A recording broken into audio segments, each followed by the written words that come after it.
How's it going, everyone? I hope you're all doing good. Welcome to another audio log, the videos that allow me to do some drawing and talk to you about anything that I want to talk to you about. I've been working on some content lately that I think a lot of you will appreciate. It's a series that I've had planned for a while now, all about how to draw and develop the mannequin for the human figure. And I think it's going to be a series that will fit nicely alongside both the perspective drawing tutorials and the more recent study sessions in which I'm covering human anatomy.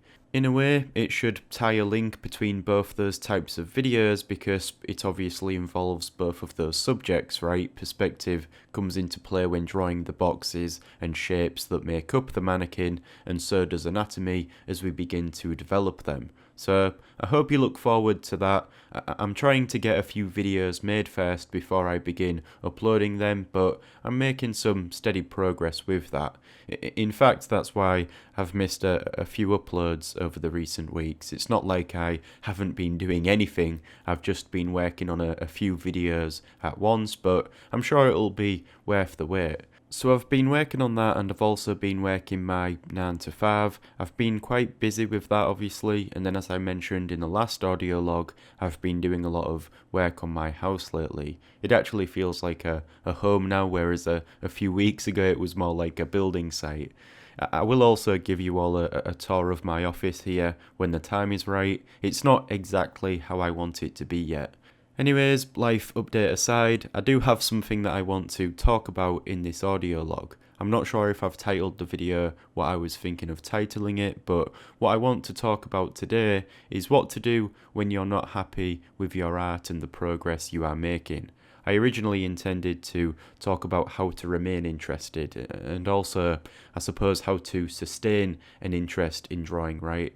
But when I was thinking about it, I realised that perhaps one of the most common reasons why people are not consistent with their art and are quick to give up is because they are not happy with their art, with what they are producing.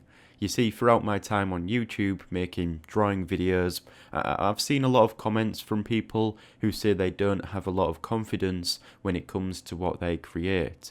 And I think a lot of that can have an effect on you having the drive to sit down and do it. And I went through something similar a few months back. I was finding it really difficult to be excited, I suppose, about what I was doing, like what I was creating. And I do think now in retrospect that it was just a phase that eventually passed, but it was an uncommon experience for me to feel, to some extent, quite negative about what I was doing, about the content I was making. I wasn't making anything different to what I make now, and right now I feel great about what I'm making and where the channel's going, but a few months back I felt the complete opposite. So it's strange. I think it was a result of other things happening in my life, things that have nothing to do with my art. I think a lot of it just caught up with me, seeing as I had a lot going on. And I spoke about this in the last video, about having too much on your plate, and I certainly did. I did still sit down and make videos over that time, but in all honesty, I didn't really want to, and it was really hard to get myself to do anything when I didn't feel good about it. I felt as if I was wasting my time, like it wasn't worth putting the effort in, and from that experience, I understand completely how some people might just give up doing whatever it is they want to do.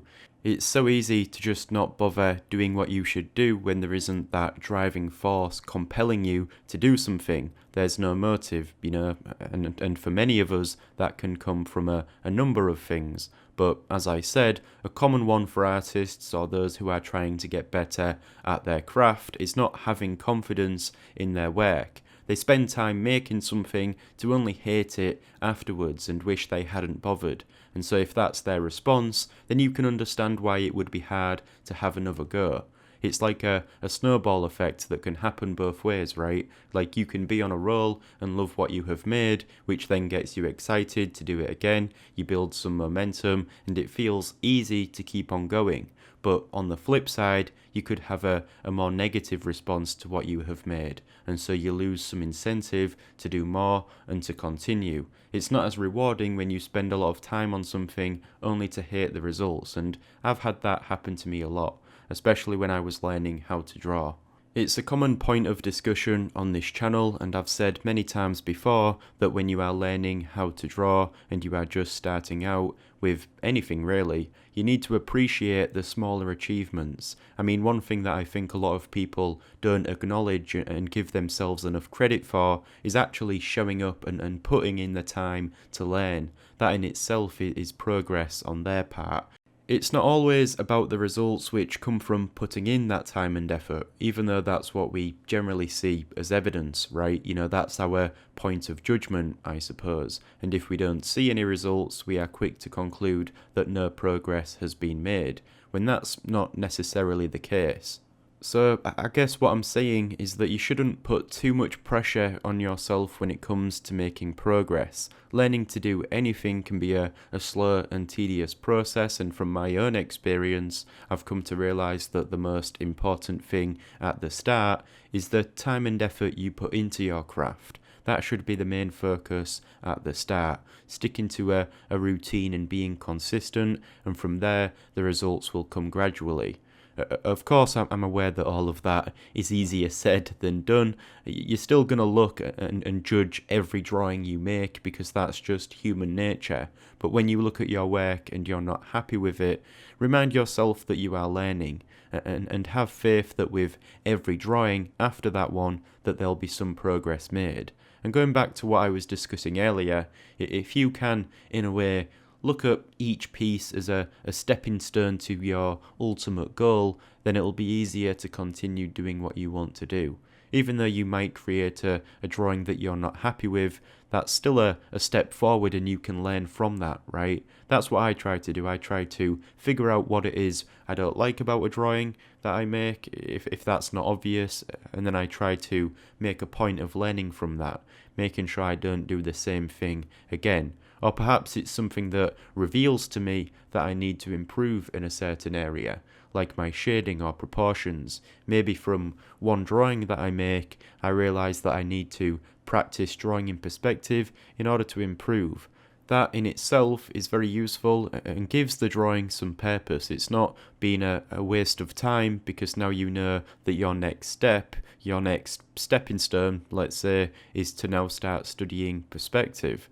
It's unlikely that nothing valuable will come from a drawing that you create. There's always something to learn from it. It's also useful if you are someone who is tasked with teaching yourself. I'm self-taught. I learned how to draw by doing it a lot, and I'd be lying if I said I didn't make a lot of mistakes due to a lack of knowledge, but over time, the more you immerse yourself within the subject, the more you discover.